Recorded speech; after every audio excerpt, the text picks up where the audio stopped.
je suis Anne-Sophie Godon, la directrice de l'accompagnement social et de la prévention en entreprise au sein du groupe Malakoff Humanis. Pour la 9e année de notre baromètre absentéisme, nous avons choisi de compléter nos analyses sur le secteur privé par un focus sur les TPE-PME. Dans cette émission du comptoir, nous allons commenter les résultats et voir aussi quelles solutions on peut apporter, comment prévenir l'absentéisme, comment réduire la durée des absences ou encore éviter les rechutes. Alors à mes côtés, Olfa Jouini. Bonjour Olfa. Bonjour Anne-Sophie.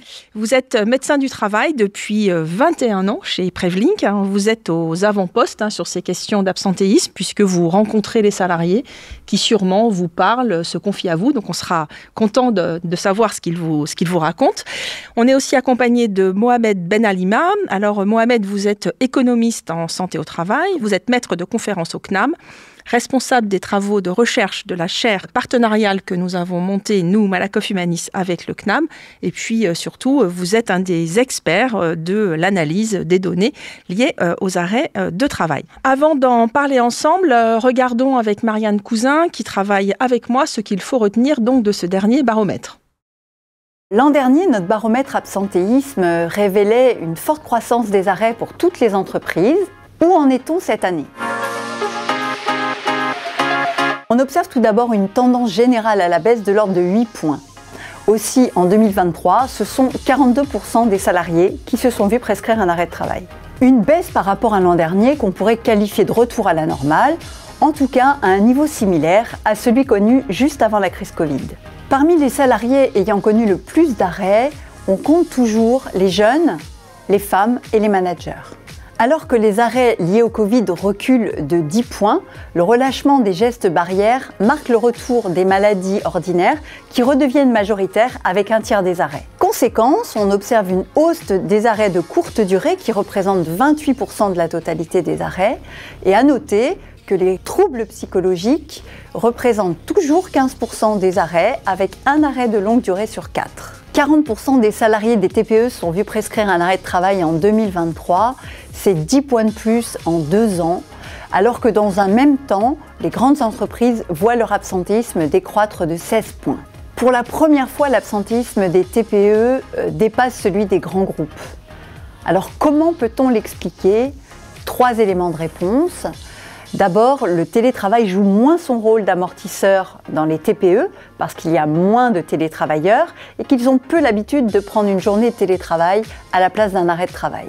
Ensuite, à l'heure où les politiques de contrôle se durcissent, les TPE ne sont que 8% à dire contrôler leurs salariés en arrêt de travail contre 32% de l'ensemble des entreprises.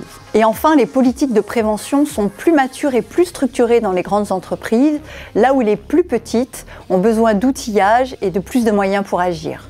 Dernier fait marquant, l'ensemble des chefs d'entreprise restent pessimistes. Ils sont 37% à penser que l'absentéisme va continuer à croître dans les prochaines années. Alors on le voit avec Marianne, comme dans les éditions précédentes, eh bien, ce sont les managers et les jeunes qui sont les catégories qui s'absentent le plus. Alors Olfa, nous allons commencer par les managers. Est-ce que c'est ce que vous voyez aussi, vous, dans votre pratique quotidienne ? Effectivement, c'est ce que je vois tous les jours. Les managers me rapportent comme il est compliqué aujourd'hui de manager. Nous sommes en post-Covid, nous sommes passés du management au télémanagement avec ce travail hybride qui s'est installé dans les entreprises. Les managers doivent à la fois s'occuper de l'organisation du travail, mais aussi de la santé de leurs salariés qui ne sont pas toujours présents. Il y a un millefeuille qui se fait entre la vie privée et la vie professionnelle via ce télétravail. Et les managers se retrouvent... c'est la pierre angulaire pour gérer ce genre de choses et ça semble être compliqué pour eux. Et alors les jeunes, on parle beaucoup d'une modification de leur relation au travail, d'une génération donc, qui a profondément changé. C'est ce que vous constatez aussi ? Effectivement, les jeunes qui arrivent au travail aujourd'hui sont une génération post-Covid, une génération qui n'a pas la même relation au travail. Ils ont besoin d'un sens au travail qui est exacerbé par rapport aux générations précédentes. Une génération qui a énormément de doutes sur que va être mon métier demain. 30 à 50% des métiers dans 10 à 15 ans n'existent toujours pas actuellement. Et puis, il y a l'éco-anxiété. Et souvent, ce qu'ils peuvent dire, c'est la terre brûle. brûle, je vais pas avoir de retraite. Bon, le travail, c'est pas forcément ce qui est en avant pour moi. Et voilà, il faut du sens pour eux. Il faut vraiment énormément de sens dans le travail. Merci Olfa pour cette analyse. Alors, quand on regarde un peu notre baromètre, on voit que finalement les jeunes sont historiquement toujours les plus arrêtés. On voit aussi que finalement ce phénomène s'est un peu accentué et nos études semblent finalement aussi mettre en avant 2 arguments complémentaires. Le premier, c'est que les jeunes sont aussi très nombreux à finalement souffrir de fragilité sociale, que ce soit des fragilités financières. Ils sont même nombreux finalement à être parfois aussi des aidants familiaux. Or, quand on démarre, on n'a pas forcément toujours les niveaux de revenus suffisants pour faire face à ces difficultés. Et puis, il y a aussi un deuxième élément, c'est que quand on démarre, on n'a souvent pas encore des responsabilités managériales et donc peut-être on hésite aussi un petit peu moins à s'absenter. Alors, Mohamed, dans cette étude, on a près de 4 dirigeants sur 10 qui pensent que l'absentéisme va continuer à augmenter dans les prochaines années. Alors, ils évoquent les changements de mentalité, ils évoquent le vieillissement aussi de la population active. Ils évoquent la hausse des situations de fragilité dont on parlait il y a quelques instants, les problématiques de santé mentale ou encore l'émergence de nouveaux risques. Alors, est-ce que vous êtes d'accord avec ces dirigeants et est-ce que vous pensez, vous aussi, que les arrêts maladie vont continuer à progresser dans les années à venir? Je suis tout à fait d'accord avec ce premier constat. En fait, nous pouvons citer principalement que l'âge moyen des salariés va de plus en plus être élevé. Et là, on peut noter principalement les 2 réformes de retraite successives, celle de 2010 et récemment celle de 2023, qui a augmenté d'une manière significative l'âge de départ à la retraite, en passant de 60 à 62 ans tout d'abord et de 62 à 64 ans.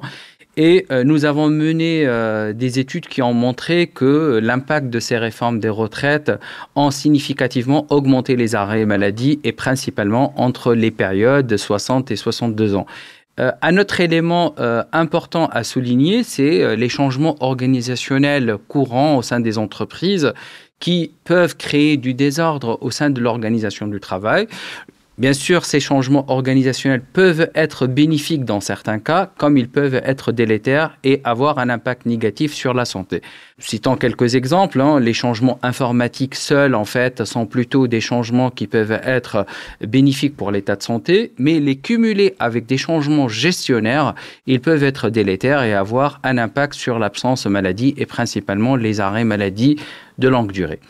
Un troisième élément qu'il ne faut pas oublier, c'est la généralisation du télétravail. Ce télétravail, en fait, a une incidence d'augmenter le rythme du travail et générer également le phénomène du présentéisme, c'est-à-dire si les salariés sont malades, ils vont continuer à travailler et ce présentéisme, en fait, il est utilisé en moyenne 2 salariés sur 5 se mettent dans cet état-là.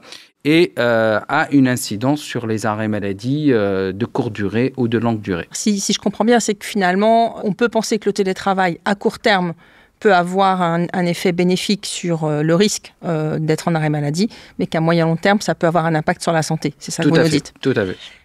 Merci beaucoup. Alors Olfa, Marianne nous le disait, dans notre enquête, les risques psychosociaux représentent depuis maintenant plusieurs années 15% des arrêts. C'est donc le 2e motif.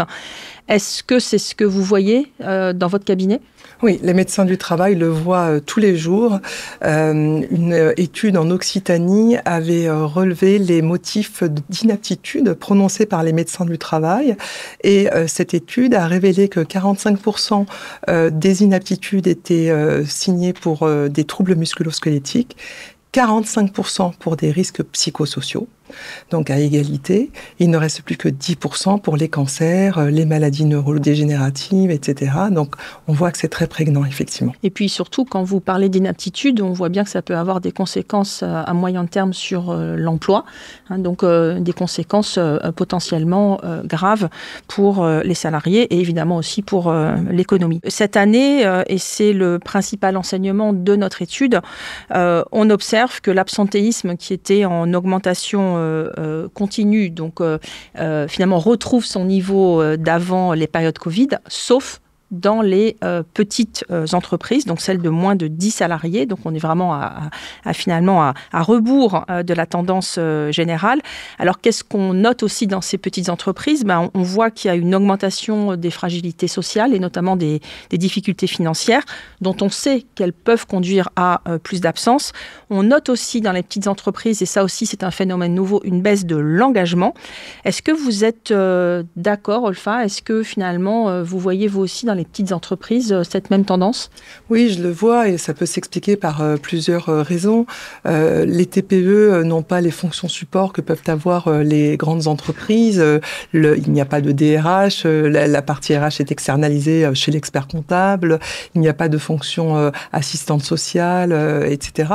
Et donc l'accompagnement peut être un peu plus compliqué. Par ailleurs, les aménagements de postes, par exemple pour raisons de santé, peuvent être compliqués à mettre en place parce que si vous n'avez que 3 postes dans votre entreprise, il est compliqué de faire ces aménagements-là. Néanmoins, il y a d'autres choses positives chez les TPE, mais ces deux motifs-là sont très prégnants et peuvent expliquer cela aujourd'hui. Il y a moins de télétravail aussi dans les entreprises et comme vous le disiez tout à l'heure, le télétravail permet parfois de maintenir un salarié en poste. Eh bien, puisqu'il y a moins de télétravail, il y a moins cette possibilité-là aussi. Et pour autant, dans les petites entreprises, on voit bien qu'il y a aussi des facteurs protecteurs, des équipes plus petites. On se connaît, on est capable finalement plus facilement de savoir que quelqu'un est absent, les raisons pour lesquelles il est absent. Donc, il y a aussi dans les petites entreprises, pour autant, des atouts importants et qui d'ailleurs les ont protégés pendant longtemps de l'absentéisme. Finalement, vous venez d'en parler, Olfa. On voit que dans les petites entreprises, l'investissement en prévention est moindre que dans les grandes entreprises. Et le deuxième enseignement important, c'est que les dirigeants de ces plus petites entreprises n'ont pas encore conscience finalement de ces tendances, donc n'ont pas encore réalisé que la problématique de l'absentéisme, elle les touchait elle aussi. On va maintenant passer à notre deuxième séquence, les solutions, et on va donc regarder quelles sont les pistes pour faire diminuer l'absentéisme en entreprise. Bonjour, je suis Fanny Lotte, DRH à temps partagé chez Atlaïs. Je suis amenée à intervenir dans différentes entreprises sur la fonction RH, donc des PME dans différents secteurs d'activité.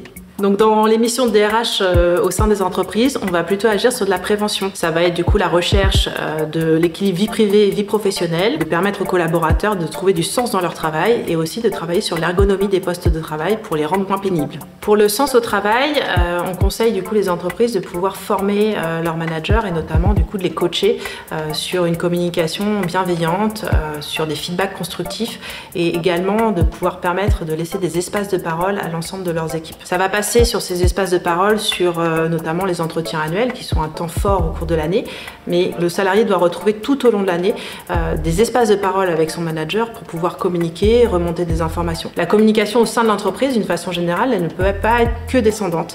Il faut aussi que les collaborateurs puissent s'exprimer et c'est cette expression qui va permettre de leur donner du sens. Pour l'ergonomie, on conseille les entreprises de pouvoir s'appuyer notamment sur le médecin du travail ou alors un ergothérapeute. Il y a aussi sur les entreprises qui sont dotées d'une commission sécurité, santé et conditions de travail de pouvoir aussi les faire appel à eux pour interroger les collaborateurs et surtout adapter le poste de travail pour réduire la pénibilité. Pour l'équilibre vie privée, vie professionnelle, sur une entité où on s'est aperçu que les collaborateurs étaient loin de leur domicile, on a fait la proposition de pouvoir les passer sur 4 jours. Donc, c'est-à-dire que le temps de travail habituellement réparti sur 5 jours a été réalisé sur 4 jours.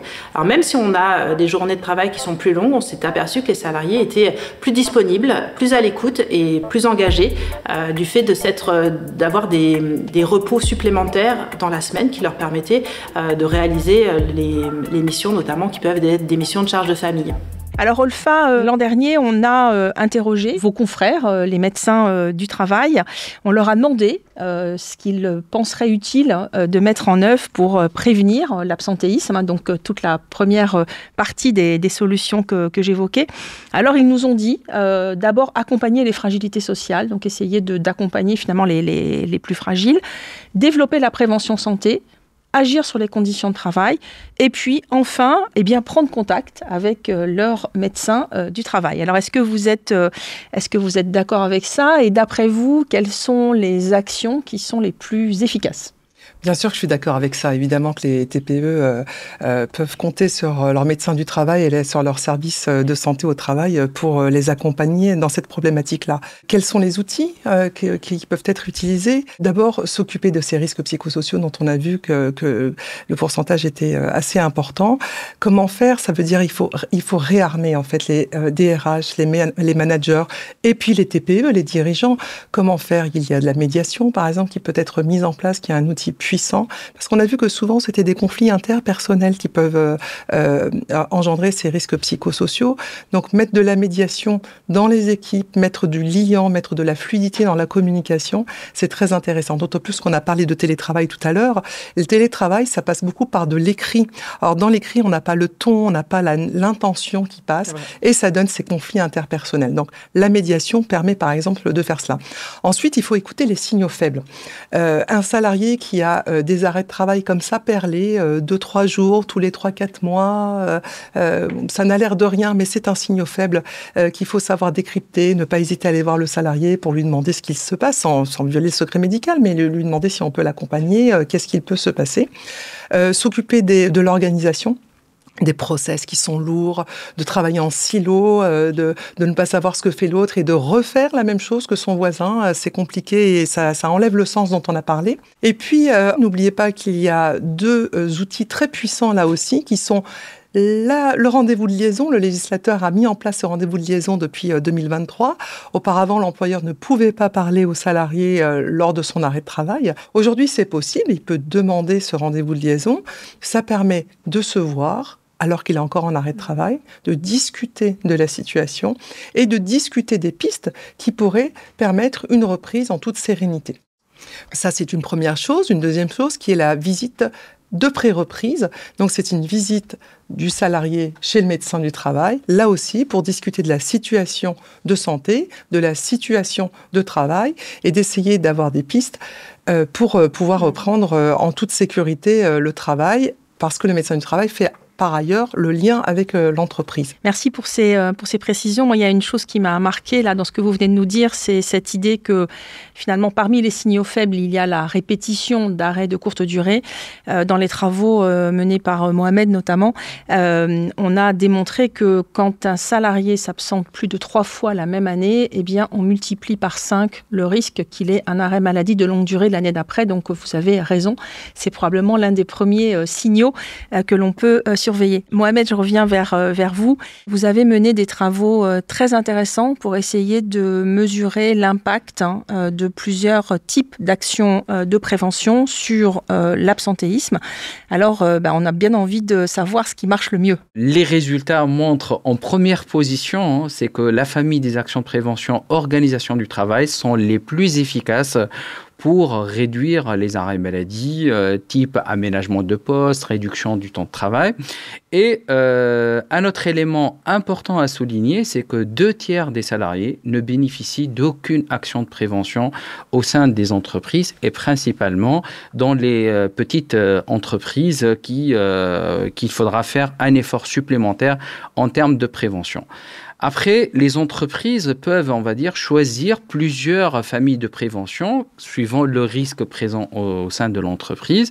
Donc, les familles les plus efficaces sont les familles santé et prévention contre la discrimination liée à l'âge, qui paraissent les plus efficaces en termes de réduction du risque arrêt maladie. Et en deuxième position, c'est les actions de prévention qui sont liées à la santé et l'organisation du travail.